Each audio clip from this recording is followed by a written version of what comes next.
Welcome back to the Young Professional video blog, sponsored by Dale Carnegie Training and Dixon Schwabel.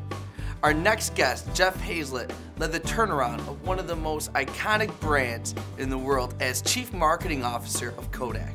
He did it with some of the most innovative approaches to marketing. Forbes magazine called him the Celebrity CMO, a much sought-after speaker on topics ranging from worldwide business growth, communications marketing, social networking, and mobile marketing. He's also a frequent television guest and commentator. You'll see him on shows such as CNBC, The Big Idea with Donnie Deutsch, Fox Business News, along with his numerous appearances as a judge on NBC's Celebrity Apprentice with Donald Trump. And he is the recent author of the best-selling book, The Mirror Test. Please welcome Jeff Hayzlett. So tell me, Jeff, you've had quite the career from growing up in South Dakota to becoming the CMO of Eastman Kodak Company and now having a best-selling book.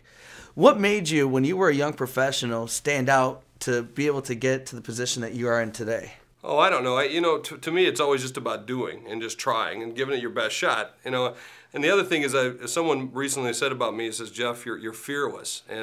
And little do they know, I used to be scared a lot, and I still am today. Even when I get up in front of big crowds, I have to go to the bathroom like 50 times before the event, or before I go to television. In fact, I remember going on Celebrity Apprentice, someone said, "Where's he at? We got 10 seconds." My wife said he's in the bathroom, because I was almost, literally just scared to death. But being fearless, just pick up the phone and make it happen. I'm from South Dakota, as you mentioned.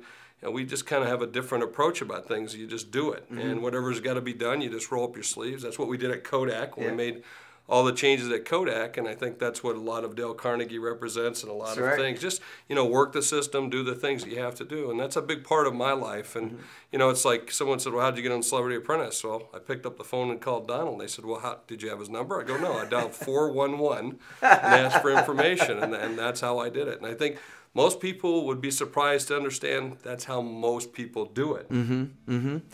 So in your book, which is a fantastic book, probably one of the best books I've read this whole year, you talk about elevator speeches. Absolutely. How important do you feel it is for a young professional to have their own personal elevator speech when they're looking to grow their career? It's very important. In fact, go look at your cyber profile for a lot of them, because their elevator speech is now played out online. And that is, I go to their Facebook page and take a look at them and see who they are, and it tells me a lot about the photographs that are there, the comments that are posted, the comments that are posted by their friends.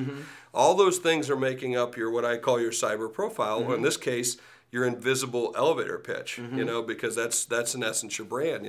I once asked a young person, I said, what's the essence of your brand? And she told me it was spray tans and vodka. Now, to me, that said a lot about who she was, and needless to say, I didn't hire her. But, a lot of folks need to have that personal branding statement. And, a brand is nothing but a promise delivered. And so what's your promise that you're going to deliver, as a potential employee or just as a friend? Those are kind of important to be able to have. And, and I think it's important to have that 118 down. For sure. Not looking at that, have you ever not hired somebody by looking at their 118 on their profiles? Oh, well, it's not necessarily their profile, but after they've opened their mouth and they started to talk, I've decided, they look great on paper, but after I got a chance to really get to know them, the brand wasn't there, which I meant the promise wasn't being delivered. So they look good on paper, just like a lot of products might look good in their packaging, but you get them home and they don't clean the toilet, they don't clean the bathroom, they don't do the, don't scrub, they don't have the scrubbing bubbles like they say. And so therefore it's not a promise delivered. And so that's really the essence of a brand. Not what you look like, not what you say, but what you do. And that's important for people to be able to do that. So, have I not hired people because of that? Yeah, without question. And I know of a lot of other, a lot of especially kids out there that have lost scholarships and things like that because they're drinking, and they're showing pictures of them drinking. So really, what's that essence of who you are and what you want to be? Well, it just goes back to what you were talking about taking action and all about action. And looking back at the elevator pitch, did you ever have an elevator pitch when you were I probably did, just didn't know what it was. And 118 today, and this is what I describe as 118, is probably one of the biggest concepts in the book, is, 8 seconds is the average attention span of an adult. 110 seconds is the average elevator ride in New York City from the time you press the button, step on, right up or right down. So you have 8 seconds to hook me, 110 seconds to sell me. So, what is that for you? For a young person out there that's looking to get hired or to get attention, and we all know it's tough. You can't get the job because you can't get the experience. You can't get the experience because you can't get the job.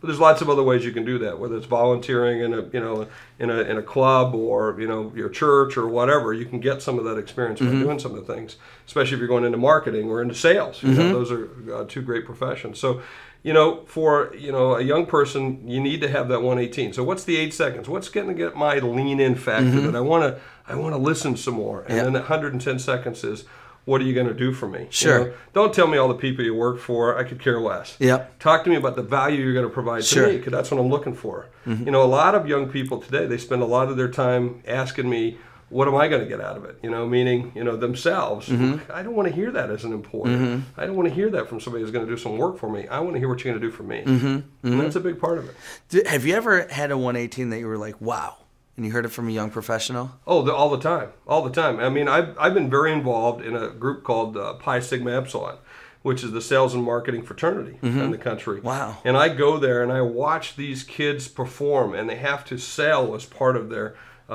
this annual sales conference that they do, and it's phenomenal to watch what they do. I remember one group, they were selling knives. Now that was their task, was to sell knives, and they actually walked in with a ham, and they did a demonstration with a ham, and I thought that was so cool. And then afterwards, they took the ham, and I asked them afterwards, why are you taking the ham? And they said, well, we didn't have enough money, and they were in Reno. They went to Reno, and this group was from the Dakotas, actually. I hadn't known them, but I paid special attention to them because they were from South Dakota. Yep. And I said, what do you mean about the ham? Why are you taking it with you? And they said, well, we didn't have a lot of money to get here, so this is what we're eating. And so they were actually eating that on the way back. I was so impressed. I gave them $300 for gas money to get back to South Dakota.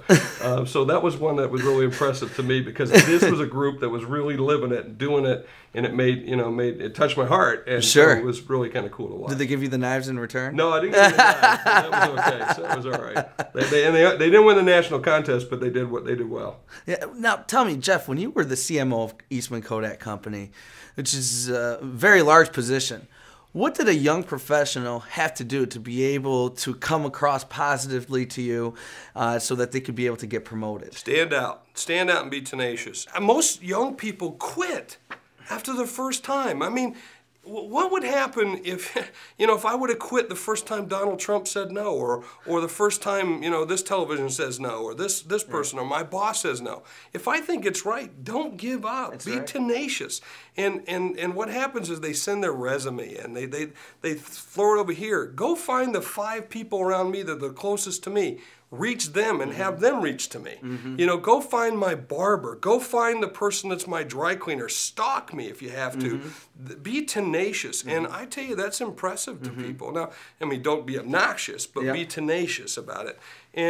And that impresses the dickens out of me, because most people give up after the first no. And I talk in my book about, it takes 10 no's to get a yes. That's right. So might as well just get them out of the way as fast as possible. That's right. So I like to hear no's, because that means I'm just on average getting them out of the way so I can get those yeses a lot quicker.